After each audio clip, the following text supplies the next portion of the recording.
Alright, in this video I'm going to quickly walk you through this process of adding the Google Authenticator app to a smartphone and setting up your first account. So you're going to need your mobile device and your computer. On my computer screen on the left, I have the account that I can set up multi-factor authentication, and I'm going to go ahead and click the button to set that up. It gives me the different options and it generates a barcode that we're going to need to scan with the Google Authenticator app. So now I'm going to pick up my phone, and on my phone I'm going to go to either the Play Store or the App Store on an Apple device. I'm going to search for Google Authenticator. It should come up in your search, and if you see the G that looks like a round bank vault, that's the right app. You can verify that it's created by Google.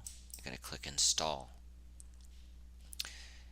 It's a relatively small application, so it should install pretty quickly, depending on your internet connection. But then we're going to go ahead and click Open.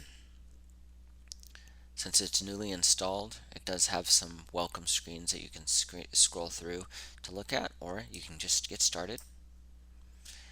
And we're going to tell it we want to scan a QR code. We click Scan QR code. It's going to need access to our camera on the phone, so we're going to allow that. Then our camera will go active, and we need to scan our computer barcode on the computer, and we put that over.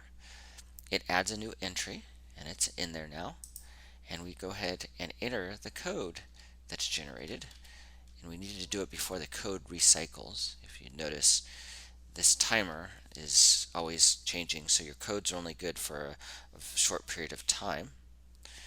If you do have multiple devices that you want to set up, you can scan both of them at the same time, as long as you do the code. And then we click Enable Multi-Factor Authentication, and it is now enabled, and we're done.